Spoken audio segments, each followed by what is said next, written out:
ನೋಡ್ರಿ, 3 ಅಂಕದ ಪ್ರಶ್ನೆಗಳನ್ನ ಏನ್ ಮಾಡ್ತಾ ಇದೀವಿ ಅಂದ್ರೆ ಬಿಡುಗಡೆ ಮಾಡ್ತಾ ಇದ್ದೀವಿ. ಹಾಗಾದ್ರೆ 3 ಅಂಕದ ಪ್ರಶ್ನೆಗಳಲ್ಲಿ ಬಯಾಲಜಿಗೆ ಸಂಬಂಧಪಟ್ಟಂತ 3 ಅಂಕದ ಪ್ರಶ್ನೆಗಳನ್ನ ಏನ್ ಮಾಡೋಣ ಅಂದ್ರೆ ಈಗ ಡಿಸ್ಕಸ್ ಮಾಡೋಣ. ಹೌದಾ? ಹಾಗಾದ್ರೆ 35th ಕ್ವಶನ್ 3 ಅಂಕಕ್ಕೆ ಏನ್ ಕೊಟ್ಟಿದಾರಪ್ಪ ಅಂದ್ರೆ ಜೀವಿಗಳ ಕೋಶದ್ರವ್ಯದಲ್ಲಿ ವಿವಿಧ ಪ್ರಕ್ರಿಯೆಗಳ ಮೂಲಕ ಗ್ಲುಕೋಸ್ ನ ವಿಭಜನೆಯನ್ನು ತೋರಿಸುವಂತ ಹರಿವು ನಕ್ಷೆಯನ್ನ ಏನ್ ಮಾಡ್ರಿ ಬರೆಯಿರಿ ಅಂತ ಕೊಟ್ಟಿದ್ದಾರೆ. ಹಾಗಾದ್ರೆ ಗ್ಲುಕೋಸ್, ಹಾಗಾದ್ರೆ ಏನದು ಗ್ಲುಕೋಸ್. ಗ್ಲುಕೋಸ್ ಏನಪ್ಪಾ ಅಂದ್ರೆ 6 ಕಾರ್ಬನ್ ನ ಅಣು. ಇದು 6 ಕಾರ್ಬನ್ ನ ಅಣು. ಇದೇನಾಗ್ತದಪ್ಪ ಅಂದ್ರೆ ಕೋಶ ದ್ರವ್ಯದಲ್ಲಿ, ಎಲ್ಲಿ ಕೋಶ ದ್ರವ್ಯ, ಹೌದಾ? ಕೋಶ ದ್ರವ್ಯದಲ್ಲಿ ಏನು ಪೈರುವೇಟ್ ಆಗ್ತದೆ. ಏನಾಗ್ತದ? ಪೈರುವೇಟ್ ಆಗ್ತದ. ಪೈರುವೇಟ ಏನಪ್ಪಾ ಅಂದ್ರೆ 3 ಕಾರ್ಬನ್ ನ ಅಣು, 3 ಕಾರ್ಬನ್ ನ ಅಣು, ಹೌದಾ? ಆಮೇಲೆ 3 ಕಾರ್ಬನ್ ನ ಅಣು ಆಗಿ ಸ್ವಲ್ಪ ಪ್ರಮಾಣದಲ್ಲಿ ಶಕ್ತಿಯನ್ನ ಬಿಡುಗಡೆ ಮಾಡ್ತದೆ. ಸ್ವಲ್ಪ ಪ್ರಮಾಣದಲ್ಲಿ ಶಕ್ತಿಯನ್ನ ಬಿಡುಗಡೆ ಮಾಡ್ತದೆ. ಹಾಗಾದ್ರೆ ಪೈರುವೇಟ್ ನ ನಂತರ ಏನ್ ಪ್ರಕ್ರಿಯೆಗಳು ನಡೀತಾವ, ಅವು 3 ಹಂತಗಳಲ್ಲಿ ನಡೀತಾವ. ಆ 3 ಹಂತಗಳನ್ನ ಏನ್ ಮಾಡೋಣ ಅಂದ್ರೆ ಒಂದೊಂದಾಗಿ ಅಭ್ಯಾಸ ಮಾಡೋಣ. ಮೊಟ್ಟ ಮೊದಲನೇ ಹಂತ ಯಾವ್ದಪ್ಪ ಅಂದ್ರೆ ಈಸ್ಟ್ ನಲ್ಲಿ ಉಂಟಾಗುವಂತ ಪೈರುವೇಟ್ ಇದ್ದು ಈಸ್ಟ್ ನಲ್ಲಿ ಏನಪ್ಪಾ ಅಂದ್ರೆ ಆಮ್ಲಜನಕದ ಅನುಪಸ್ಥಿತಿ, ಆಮ್ಲಜನಕದ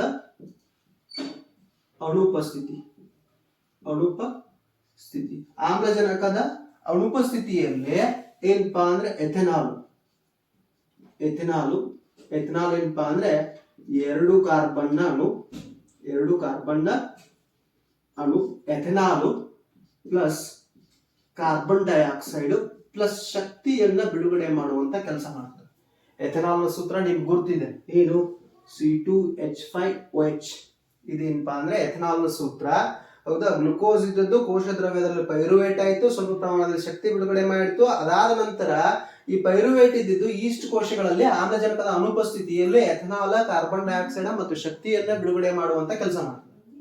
ಈಗ ಏನಪ್ಪಾ ಅಂದ್ರೆ ಆಮ್ಲಜನಕದ ಕೊರತೆ ಇದ್ದಾಗ, ಆಮ್ಲಜನಕದ ಕೊರತೆ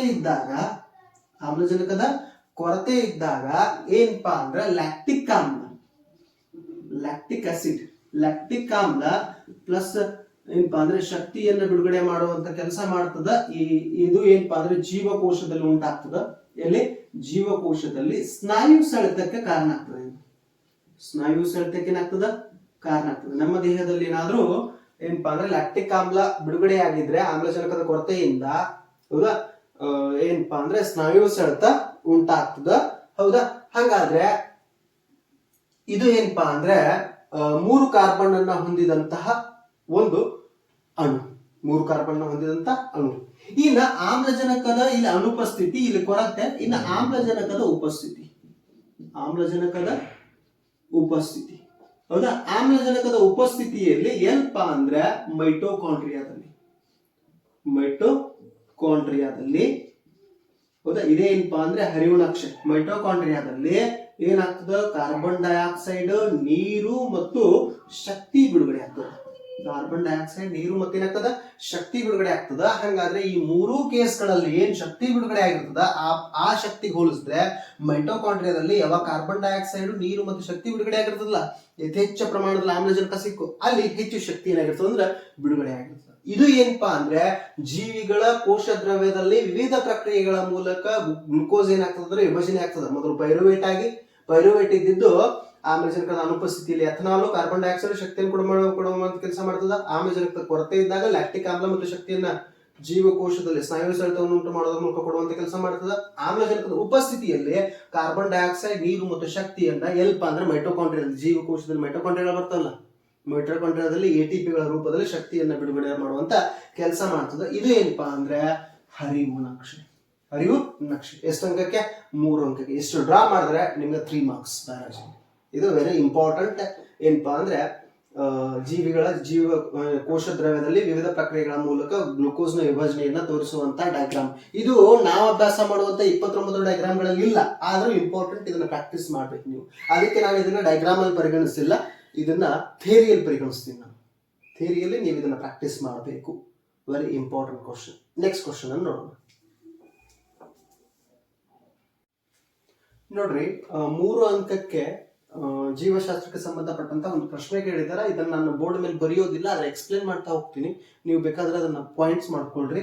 ಏನಪ್ಪಾ ಅಂದ್ರೆ ಮಾನವನ ಜೀರ್ಣಾಂಗ ವ್ಯೂಹದಲ್ಲಿ ಜಠರದ ಕಾರ್ಯವೇನು ಅಂತ ಕೇಳಿದಾರ. ಹಂಗಾದ್ರೆ ಅನ್ನನಾಳದಿಂದ ಆಹಾರ ನೇರವಾಗಿ ಎಲ್ಲಿ ಬರ್ತದಪ್ಪ ಅಂದ್ರೆ ಜಠರಕ್ಕೆ ಬರ್ತದ.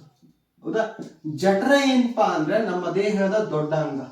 ಜಠರ ಏನು? ನಮ್ಮ ದೇಹದ ದೊಡ್ಡ ಅಂಗ. ಹೌದಾ? ಈ ಜಠರದ ಒಳಗೋಡೆಗಳಲ್ಲಿ ಜಠರದ ಸ್ನಾಯುಕ ರಚನೆಗಳಿದಾವ. ಜಠರದ ಸ್ನಾಯುಗಳು ಏನ್ ಮಾಡ್ತಾವಂದ್ರೆ ಜಠರದ ಸ್ನಾಯುಕಗಳು ಏನ್ ಮಾಡ್ತಾವಪ್ಪ ಅಂದ್ರೆ ಹೌದಾ ಆಹಾರವನ್ನ ಪಚನ ರಸದೊಂದಿಗೆ ಚೆನ್ನಾಗಿ ಮಿಶ್ರಣ ಮಾಡ್ಲಿಕ್ಕೆ ಸಹಾಯ ಮಾಡ್ತಾವ. ಚೆನ್ನಾಗಿ ಮಾಡ್ತಾವ ಮಿಶ್ರಣ ಮಾಡ್ಲಿಕ್ಕೆ ಸಹಾಯ ಮಾಡ್ತಾವ. ಇಷ್ಟೇ ಅಲ್ಲ, ಜಠರದ ಒಳಗೋಡೆಗಳಲ್ಲಿ ಏನಪ್ಪಾ ಅಂದ್ರೆ 3 ಕಿಣ್ವಗಳು ಬಿಡುಗಡೆ ಆಗ್ತಾವ. ಏನ್ ಬಿಡುಗಡೆ ಆಗ್ತಾವ? 3 ಕಿಣ್ವಗಳು. ಅವು ಯಾವಪ್ಪ ಅಂದ್ರೆ ಹೈಡ್ರೋಕ್ಲೋರಿಕ್ ಆಮ್ಲ, ಪೆಪ್ಸಿನ್, ಆಮೇಲೆ ರೆನಿನ್, ಇದ್ರ ಜೊತೆಗೆ ಲೋಳೆಯಂತಹ ಪದಾರ್ಥ. ಇದನ್ನ ನೀವೆಲ್ಲ ಏನ್ ಮಾಡ್ಬೇಕು? ಸೆಂಟೆನ್ಸ್ ಮಾಡಿ ಬರಿಬೇಕು. ಯಾಕ ಕಾರ್ಯವೇನು ಅಂತ ವಿವರಿಸ್ತಾ ಹೋಗ್ಬೇಕು. ಹೌದಾ? ಲೋಳೆಯಂತಹ ಪದಾರ್ಥ. ಹಾಗಾದ್ರೆ ಇಲ್ಲಿ ಏನ್ ಹೈಡ್ರೋಕ್ಲೋರಿಕ್ ಆಮ್ಲ ಇದೆಯಲ್ಲ, ಈ ಹೈಡ್ರೋಕ್ಲೋರಿಕ್ ಆಮ್ಲ ವ್ಯಕ್ತಿಗಳಲ್ಲಿ ಹಸಿವಿನ ಅನುಭವವನ್ನು ಉಂಟು ಮಾಡ್ಲಿಕ್ಕೆ, ಆಹಾರದಲ್ಲಿರುವಂತ ಸೂಕ್ಷ್ಮಾಣು ಜೀವಿಗಳನ್ನು ಕೊಲ್ಲಿಕ್ಕೆ ಸಹಾಯ ಮಾಡ್ತದ. ಪೆಪ್ಸಿನ್ ಇದ್ದಿದ್ದು ಪ್ರೋಟೀನ್ಗಳನ್ನ ಪಾಲಿಪೆಪ್ಟೈಡ್ಗಳಾಗಿ ಪರಿವರ್ತಿಸ್ಲಿಕ್ಕೆ ಸಹಾಯ ಮಾಡ್ತದ. ರೆನಿನ್ ಇದ್ದದ್ದು ನಾವು ಸೇವಿಸಿದಂತ ಹಾಲನ್ನ ಮೊಸರಾಗಿಸ್ಲಿಕ್ಕೆ ಸಹಾಯ ಮಾಡ್ತದೆ. ಹೌದಾ? ಯಾಕಂದ್ರೆ ನಮ್ಮ ಸಣ್ಣ ಕರುಳುಗಳಲ್ಲಿರುವಂತ ವಿಲೈಗಳು ಏನ್ ಮಾಡ್ತಾವ ಅಂದ್ರೆ ಮೊಸರಿನಿಂದ ವಿಟಮಿನ್ ಕೆ ಅನ್ನ ಪಡ್ಕೊಳ್ತಾವ. ಹಾಲನ್ನ ಏನ್ ಮೊಸರಾಗಿಸಿರ್ತಾವ, ಮೊಸರಿನಿಂದ ವಿಟಮಿನ್ ಕೆ ಅನ್ನ ಪಡ್ಕೊಳ್ತಾವ. ಆಮೇಲೆ ಲೋಳೆಯಂತಹ ಪದಾರ್ಥ ಏನಿದೆಯಲ್ಲ, ಇದು ಸಾಮಾನ್ಯ ಪರಿಸ್ಥಿತಿಗಳಲ್ಲಿ ನಾವು ಯಾವಾಗ ಹಸ್ಕೊಂಡಿರ್ತೀವಿ ಅಂತಹ ವೇಳೆಯಲ್ಲಿ ಜಠರದ ಒಳಗೋಡೆಗಳ ಮೇಲೆ ಬಿಡುಗಡೆಯಾಗಿ ಹೈಡ್ರೋಕ್ಲೋರಿಕ್ ಆಮ್ಲದಿಂದ ಉಂಟಾಗುವಂತಹ ಹಾನಿಯನ್ನ ಆದಷ್ಟು ಕಡಿಮೆ ಮಾಡ್ತಾವ. ಯಾವ? ಲೋಳೆಯಂತಹ ಪದಾರ್ಥಗಳು. ಹೌದಾ? ಇದನ್ನೆಲ್ಲ ಬರ್ರಿ, ಅಥವಾ ಏನು ಇವುಗಳನ್ನ ಏನ್ ಹೇಳ್ದ 4 ಪಾಯಿಂಟ್ಸ್ ಕಾರ್ಯ ಏನು, ಈ 4 ಪಾಯಿಂಟ್ಸ್ ಬಂದ್ರೆ 3 ಅಂಕ ಗ್ಯಾರಂಟಿ. ಯಾವುದು? ಹೈಡ್ರೋಕ್ಲೋರಿಕ್ ಆಮ್ಲದ ಕೆಲಸ ಏನು, ಪೆಪ್ಸಿನ್ ಕೆಲಸ ಏನು, ರೆನಿನ್ ಕೆಲಸ ಏನು, ಲೋಳೆಯಂತಹ ಪದಾರ್ಥದ ಕೆಲಸ ಏನು, ಜಠರದ ಸ್ನಾಯು ಗೋಡೆಗಳ ಕೆಲಸ ಏನು. ಹೌದಾ? ಇದನ್ನ ಚೆನ್ನಾಗಿ ಹೇಳ್ದೆ. ಹೌದಾ? ಇವೇ ಏನಪ್ಪಾ ಅಂದ್ರೆ ಜಠರದ ಕಾರ್ಯಗಳು. ಜಠರದ ಸ್ನಾಯುಕ ರಚನೆಗಳು ಏನ್ ಮಾಡ್ತಾವ ಅಂದ್ರೆ ಆಹಾರವನ್ನ ಪಚನ ರಸದೊಂದಿಗೆ ಚೆನ್ನಾಗಿ ಮಿಶ್ರಣ ಮಾಡ್ಲಿಕ್ಕೆ ಸಹಾಯ ಮಾಡ್ತಾವ. ಹೈಡ್ರೋಕ್ಲೋರಿಕ್ ಆಮ್ಲ ಆಹಾರದಲ್ಲಿರುವಂತಹ ಸೂಕ್ಷ್ಮಾಣು ಜೀವಿಗಳನ್ನ ಮತ್ತು ಹಸಿವನ್ನು ಉಂಟು ಮಾಡ್ಲಿಕ್ಕೆ ಕಾರಣ ಆಗ್ತದ. ಪೆಪ್ಸಿನ್ ಪ್ರೋಟೀನ್ಗಳನ್ನ ಪಾಲಿಪೆಪ್ಟೈಡ್ಗಳಾಗಿ ಪರಿವರ್ತಿಸ್ಲಿಕ್ಕೆ ಸಹಾಯ ಮಾಡ್ತದ. ರೆನಿನ್ ಹಾಲನ್ನ ಮೊಸರಾಗಿಸ್ಲಿಕ್ಕೆ ಸಹಾಯ ಮಾಡ್ತದ. ಲೋಳೆಯಂತಹ ಪದಾರ್ಥ ಸಾಮಾನ್ಯ ಪರಿಸ್ಥಿತಿಗಳಲ್ಲಿ ಅಥವಾ ಯಾವಾಗ ಹಸ್ಕೊಂಡಿರ್ತೀವಿ ಅಂತಹ ವೇಳೆಯಲ್ಲಿ ಹೈಡ್ರೋಕ್ಲೋರಿಕ್ ಆಮ್ಲ ಏನ್ ಬಿಡುಗಡೆ ಆಗಿರ್ತದಲ್ಲ, ಅದು ಜಠರದ ಒಳಗೋಡೆಗಳನ್ನ ಹಾಳು ಮಾಡುವಂತ ಸಾಧ್ಯತೆ ಇದೆ. ಆ ಹಾಳು ಮಾಡೋದನ್ನ ತಪ್ಪಿಸುವಂತ ಕೆಲಸ ಯಾವ್ದು ಮಾಡ್ತದೆ ಅಂದ್ರೆ ಲೋಳೆಯಂತಹ ಪದಾರ್ಥ. ಇಷ್ಟು ಏನಪ್ಪಾ ಅಂದ್ರೆ ಮಾನವನ ಜೀರ್ಣಾಂಗ ವ್ಯೂಹದಲ್ಲಿರುವಂತಹ ಜಠರದ ಕಾರ್ಯ. ಇನ್ನ ನೆಕ್ಸ್ಟ್ ಕ್ವಶನ್ ಅನ್ನು ನೋಡೋಣ.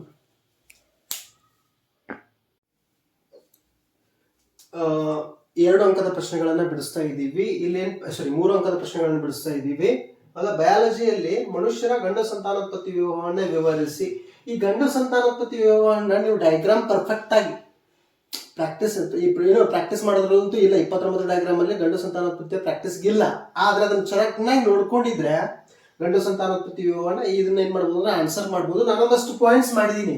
ಇದರಲ್ಲಿ ಒಂದು 4-5 ಪಾಯಿಂಟ್ಸ್ ಬರ್ತಾರೆ ಸಾಕು. ಎಲ್ಲ ಪಾಯಿಂಟ್ಸ್ ಬರೆಯುವಂತ ಅವಶ್ಯಕತೆ ಇಲ್ಲ. ಇಂಪಾರ್ಟೆಂಟ್ ಏನ್ ಅನಿಸ್ತಲ್ಲ ಅಂತ ಒಂದು 4-5 ಪಾಯಿಂಟ್ಸ್ ಬರ್ತಾರೆ ಸಾಕು. ಹಾಗಾದ್ರೆ ಗಂಡು ಸಂತಾನೋತ್ಪತ್ತಿ ವ್ಯೂಹ 2 ಭಾಗಗಳನ್ನ ಒಳಗೊಂಡಿದೆ. ಯಾವುದು?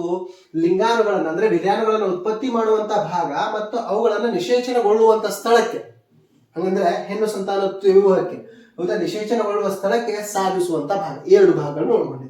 ಹಾಗಾದ್ರೆ ಲಿಂಗಾಣುಗಳು ಅಥವಾ ಅವುಗಳನ್ನ ವಿರ್ಯಾಣುಗಳು ಅಂತ ಹೇಳ್ತೀವಿ. ಏನು ಉತ್ಪತ್ತಿ ಆಗ್ತಾವ? ವೃಷಣದಲ್ಲಿ ಉತ್ಪತ್ತಿ ಆಗ್ತಾವ, ಟೆಸ್ಟಿಸ್. ಹೌದಾ? ಹಾಗಾದ್ರೆ ವೃಷಣಗಳು ಟೆಸ್ಟೋಸ್ಟಿರಾನ್ ಅನ್ನೋ ಹಾರ್ಮೋನ್ ಅನ್ನು ಬಿಡುಗಡೆ ಮಾಡ್ತಾವ. ಟೆಸ್ಟೋಸ್ಟಿರಾನ್ ಹುಡುಗರಲ್ಲಿ ಪ್ರೌಢಾವಸ್ಥೆಯಲ್ಲಿ ಹೌದಾ ಹುಡುಗುತನದ ಲಕ್ಷಣಗಳು ಅಂತ ಕರಿತೀವಿ, ಅಥವಾ ಗಂಡಸ್ತನದ ಲಕ್ಷಣಗಳು ಅಂತ. ಧ್ವನಿ ಗಡಸಾಗುವುದು, ಮುಖದ ಮೇಲೆ ಕೂದಲುಗಳು ಬೆಳೆಯುವುದು, ಅಥವಾ ಗುಪ್ತಾಂಗಗಳ ಮೇಲೆ ಕೂದಲು ಬೆಳೆಯುವುದು, ದೇಹ ಏನಪ್ಪಾ ಅಂದ್ರೆ ಸದೃಢವಾಗುವುದು. ಇಂತಹ ಲಕ್ಷಣಗಳ ಬೆಳವಣಿಗೆಗೆ ಯಾವ ಕಾರಣ ಆಗ್ತದೆ ಅಂದ್ರೆ ಟೆಸ್ಟೋಸ್ಟಿರಾನ್ ಕಾರಣ ಆಗ್ತದೆ. ಇನ್ನು ಉತ್ಪತ್ತಿಯಾದಂತಹ ವಿರ್ಯಾಣುಗಳು ವೀರ್ಯನಾಳದ ಮೂಲಕ ಸಾಗಿಸಲ್ಪಡ್ತಾವ. ಟೆಸ್ಟಿಸ್ನಿಂದ ಒಂದು ನಾಳ ಐತಿ, ಅದನ್ನ ನಾವು ವೀರ್ಯನಾಳ ಅಂತ ಹೇಳ್ತೀವಿ. ಆ ವೀರ್ಯನಾಳದ ಮೂಲಕ ಏನಾಗ್ತದೆ ಅಂದ್ರೆ ಸಾಗಿಸಲ್ಪಡ್ತಾವ. ಇನ್ನು ವಿರ್ಯಾಣು ಮತ್ತು ಮೂತ್ರ ಇವು ಎರಡಕ್ಕೂ ಕಾಮನ್ ಪ್ಯಾಸೇಜ್, ಒಂದೇ ನಾಳ. ಯಾವ್ದು? ಮೂತ್ರ ವಿಸರ್ಜನಾ ನಾಳ. ಮೂತ್ರವನ್ನ ವಿಸರ್ಜಿಸಲಿಕ್ಕೂ ಮತ್ತು ವಿರ್ಯಾಣುಗಳನ್ನು ಸಾಗಿಸ್ಲಿಕ್ಕೂ ಇರೋದೇನಪ್ಪಾ ಅಂದ್ರೆ ಒಂದೇ ನಾಳ. ಅದನ್ನೇನ್ ಕರಿತೀವಿ? ಮೂತ್ರ ವಿಸರ್ಜನಾ ನಾಳ ಅಂತ ಕರಿತೀವಿ. ಇನ್ನು ವೀರ್ಯನಾಳದ ಮಾರ್ಗದಲ್ಲಿ ನಮಗೆ ಏನಪ್ಪಾ ಅಂದ್ರೆ ಗ್ರಂಥಿಗಳಾದಂತಹ ಪ್ರೋಸ್ಟೇಟು ಮತ್ತು ವೀರ್ಯಕೋಶಿಕಗಳು ಸಿಗ್ತಾವ. ಇವು ಏನ್ ಮಾಡ್ತಾವ ಅಂದ್ರೆ ತಮ್ಮ ಶ್ರವಿಕೆಗಳನ್ನ ವೀರ್ಯನಾಳಕ್ಕೆ ಸೇರಿಸ್ತಾವ. ಯಾವಾಗ ವೀರ್ಯನಾಳಕ್ಕ ತಮ್ಮ ಶ್ರವಿಕೆಗಳನ್ನ ಸೇರಿಸ್ತಾವ ಅವಾಗ ವೀರ್ಯಾಣುಗಳು ದ್ರವರೂಪಕ್ಕೆ ಬರ್ತಾವ, ಮತ್ತೆ ಅವುಗಳ ಸಾಗಾಣಿಕೆ ಸರಾಗಾಗ್ತದೆ. ಅಷ್ಟೇ ಅಲ್ಲದೆ ವೀರ್ಯಗಳಿಗೆ ಹೌದಾ ಏನಪ್ಪಾ ಅಂದ್ರೆ ಪೋಷಣೆಯನ್ನ ಒದಗಿಸುವಂತ ಕೆಲಸ ಯಾವುವು? ಪ್ರೋಸ್ಟೇಟ್ ಗ್ರಂಥಿಗಳು ಮತ್ತು ವೀರ್ಯಕೋಶಿಕಗಳು ಮಾಡುವಂತ ಕೆಲಸ ಮಾಡ್ತಾವ. ಇನ್ನ ವೀರ್ಯಾಣು ಅತ್ಯಂತ ಸಣ್ಣ ರಚನೆಯಾಗಿದ್ದು ಮುಖ್ಯವಾಗಿ ಅನುವಂಶೀಯ ವಸ್ತು.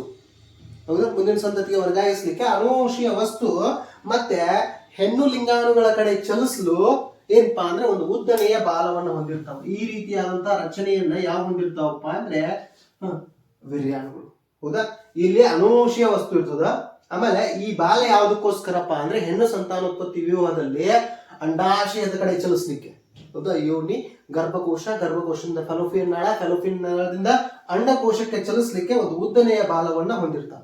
ಇಷ್ಟು ಏನಪ್ಪಾ ಅಂದ್ರೆ ಮನುಷ್ಯರಲ್ಲಿ ಗಂಡು ಸಂತಾನೋತ್ಪತ್ತಿ ವ್ಯೂಹ ವಿವರಿಸಿ ಅಂತ ಕೇಳಿದಾರೆ. ಹೌದಾ, ಇಷ್ಟು ಪಾಯಿಂಟ್ಸ್ ಗಳನ್ನ ಸಮರೈಸ್ ಮಾಡುವಂತ ಕೆಲಸ ಮಾಡಿದೀನಿ. ನೀವು ಏನು ಶಾರ್ಟ್ ಮಾಡಿ ಒಂದು 4-5 ಪಾಯಿಂಟ್ಸ್ ಬರ್ತಾರೆ, ಮುಖ್ಯವಾಗಿ ಇರುವಂತ 4-5 ಪಾಯಿಂಟ್ಸ್ ಬರ್ತಾರೆ ಸಾಕು.